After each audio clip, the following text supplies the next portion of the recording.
अस्सलाम वालेकुम, welcome to motivational tarot card reading. तो आज की वीडियो हमारी उसी सीरीज़ की सेकंड वीडियो है जिसमें हम बात कर रहे हैं आपके नाम के अल्फ़ाबेट के बारे में। और आपके नाम में जो पहला अल्फ़ाबेट आ रहा है उसके बारे में बात करेंगे, आपकी पर्सनैलिटी के बारे में बात करेंगे, कुछ थोड़ी थोड़ी पोल पट्टियाँ उनके बारे में बात करेंगे और आपके साथ जो लोग रिलेशन में हैं उनके बारे में बात करेंगे कि उनको कौन सी एहतियात करनी है कि आप अपनी लाइफ को बेहतर बना सकें। वीडियो स्टार्ट करने से पहले आपसे एक रिक्वेस्ट है, अगर आपने मेरा चैनल अभी तक सब्सक्राइब नहीं किया तो चैनल को सब्सक्राइब कर दीजिए, बेल आइकन को प्रेस कर दीजिए ताकि आपको मेरी तमाम वीडियोस मिलती रहें। और इस वीडियो में या फिर कोई भी वीडियो होती है मैं आपके निकालती हूँ टैरो कार्ड, ताकि अगर आपके कोई स्टक पॉइंट हैं तो वो भी क्लियर हो जाए। हो सकता है कि आप किसी से बात ना करें, आप किसी से शेयर ना करें, तो काफ़ी सारे पॉइंट्स ऐसे होंगे जो आपके यहाँ पे क्लियर हो जाएंगे। तो स्टार्ट करते हैं जी अल्फ़ाबेट ए से, और पहला ही कार्ड हमारे पास आ चुका है। क्योंकि हम पॉजिटिव और नेगेटिव दोनों जोन देख रहे होते हैं तो यहाँ पे हमें अपने न्यूमरोलॉजी के हिसाब से कैलेंडर को देखना होता है। तो जैसे कि हमने एक और वीडियो बनाई थी जो के बारे में थी और वो नंबर 11 पे आता था। इसी तरह अगर देखें तो ए का नंबर आता है नंबर 1 पे, और काउंटिंग की जाए तो ए हमेशा 1 की तरफ आता है, यानी कि पहला ही नंबर होता है। तो यहाँ पे सबसे पहली बात तो हमें ये समझनी है कि ए का मतलब क्या है, यानी कि 1। और यहाँ पे गिनती भी क्योंकि 1 से स्टार्ट होती है, और ये इकलौता ऐसा नंबर है 1 जो दुनिया में सूरज के साथ देखा जाता है। यानी कि मतलब सूरज की रोशनी, उसका उजाला, वो एक वाहिद चीज़ है सूरज जो तमाम दुनिया को रोशनी देता है, उम्मीद देता है, नेगेटिविटी कम करता है। जैसे आप कहते हैं ना, हर स्याह रात के बाद उजाला है, तो इसी बात से आप अंदाज़ा लगा लें कि एक ही शख्सियत वाले लोग कैसे होंगे, उनकी पर्सनैलिटी कैसी होगी। अगर हम उनको समझें, उनके करीब रहने वालों को उनको समझना चाहिए, तो देखते हैं कि हमारे ए वाले लोगों के साथ और पर्सनैलिटी में क्या क्या चीज़ें शामिल हैं। अगर आप ए को देखें तो 2 स्ट्रेट लाइन पे ये खड़ा होता है, मतलब स्टेबल। और बीच में कहाँ डिवीज़न आती है, वहाँ पे एक लाइन है सेंटर में जो कि इसको डिवाइड कर देती है। और सेंटर की डिवीज़न का मतलब क्या है, बैलेंस है ये दो स्पिरिचुअल और फिज़िकल रियलिटी, यानी कि दो चीज़ों के दरमियान ये बैलेंस करता है। यानी कि आप आसान लफ्ज़ों में अगर कहें, दीन और दुनिया को साथ लेके चलने वाले ये लोग होते हैं, ये अपनी लाइफ को बैलेंस करके चलते हैं। ए का मतलब है बिगनिंग, यानी कि शुरू। आप किसी भी चीज़ को शुरू करने पे यकीन रखते हैं, एम्बिशियस होते हैं, आप एक्शन ओरिएंटेड होते हैं, लीडरशिप स्किल कमाल की होती हैं। लेकिन ये बात मैं उन लोगों के लिए कर रही हूँ जो एक्टिव रहना जानते हैं, जो अपनी लाइफ में कुछ अचीव करना चाहते हैं। जो अपनी लाइफ को ज़ाया कर रहे हैं, ये बातें उन लोगों के लिए नहीं है। आप एक्टिवेशन पर बिलीव रखने वाले लोग हैं। आपके अंदर बहुत ही प्यारी प्यारी ऐसी खूबियाँ होती हैं जो कम ही लोगों में होती हैं, क्योंकि आप लोगों का साइन एयर है।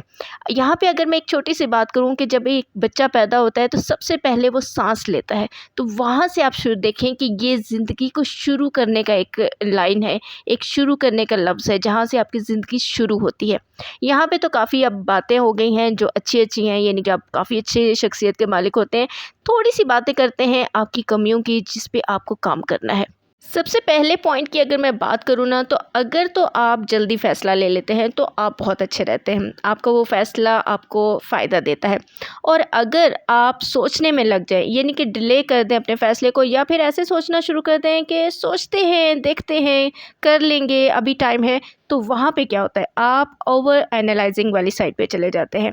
आप उस चीज़ को इतना सोच रहे होते हैं, आपको लगता है कि आप बस इस बारे में बार बार एक ही चीज़ सोच रहे हैं, लेकिन क्या होता है कि वहाँ पे आपको नुकसान उठाना पड़ता है।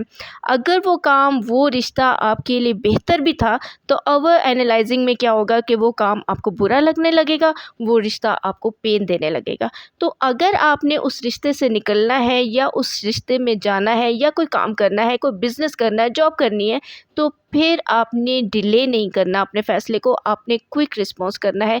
आपने उस जगह को या तो छोड़ना है या फिर वहाँ पे रहना है। तो फिर अपने फ़ैसले पे अटल रहना है और फ़ौरन फ़ैसले करने हैं। इससे ये होगा कि आपकी बहुत ज़्यादा ये जो सोच है ये नेगेटिव वाली साइड पे नहीं जाएगी, वरना क्या होता है, ज़्यादा सोचने से आप नेगेटिव हो जाते हैं। सेकंड पॉइंट की अगर यहाँ पे बात की जाए तो वो है जी ट्रस्ट। यहाँ पे मैं बस आपसे इतनी ही बात कहूँगी, हैं तो आप बहुत ही समझदार, खुद समझते हैं, लेकिन मैं एक चीज़ कहूँगी, चाहे आप बिज़नेस कर रहे हैं, किसी के साथ कर रहे हैं या किसी के हवाले किया हुआ है। अगर आप जॉब कर रहे हैं और वहाँ पे आपका एनवायरनमेंट ऐसा है, वहाँ पे लोगों से आपकी बात होती है, लेन-देन हो रहा है वहाँ पे, या फिर किसी के साथ आपका रिलेशन है, तो इन चीज़ों में आपने अगर 90% आप वहाँ पे ट्रस्ट कर रहे थे, तो उसको आपने कम करना है, तो 55 से 60% पे लेके आना है। इससे आपका ये होगा कि आपको नुकसान कम से कम होंगे, क्योंकि लोग आपको नुकसान पहुँचा के निकल जाते हैं और फिर क्या होता है, डिप्रेशन और ओवरथिंकिंग से आपकी अपनी ही तबीयत ख़राब होती है, सामने वाले को कोई प्रॉब्लम नहीं होती। तो इस चीज़ पे आपने एक काम करना है। अब यहाँ पे मैं आपके नेगेटिव ज़ोन की बात करूँगी। जिस वक़्त आप नेगेटिव ज़ोन में जाएँगे तो आपको कैसे पता चलेगा कि इस वक़्त आप नेगेटिव ज़ोन में हैं। आप बहुत ज़्यादा सोचना शुरू कर देंगे। एक टाइम तो ऐसा आएगा कि आपको किसी की परवाह ही नहीं होगी। आप ऐसे जुनून में होंगे, आप किसी काम में हों, किसी के साथ रिश्ते में हों, आपका वो जुनून आपको लोगों से दूर रहने के लिए कहेगा, आपको लोगों से डील करने से मना करेगा। आप एक्सपेक्ट करेंगे कि आप लोगों को टाइम दें या ना दें, आप ये कहेंगे कि सामने वाला हमारे मूड के मुताबिक चले।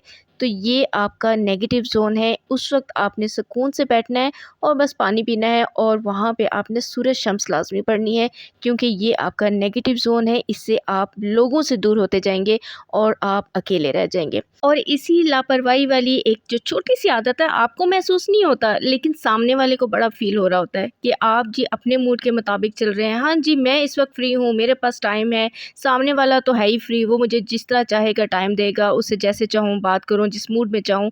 तो ये आपने ऐसे-ऐसे काम किए होते हैं या कर चुके होते हैं या कर रहे हैं कि आपसे लोग दूर हो जाते हैं, क्योंकि वो बार-बार आपके मूड के मुताबिक नहीं चलते। अगर मैं यहाँ पे बात करूँ तो आप काम को मुकम्मल करने वाले इंसान होते हैं, उसमें आपको कामयाबी भी मिलती है, लेकिन आपकी सुस्ती और आपका आज का काम कल पे छोड़ने वाली एक जो आदत है, ये कुछ लोगों की बात कर रही हूँ, सब जो ए अल्फ़ाबेट वाले हैं उनकी नहीं है।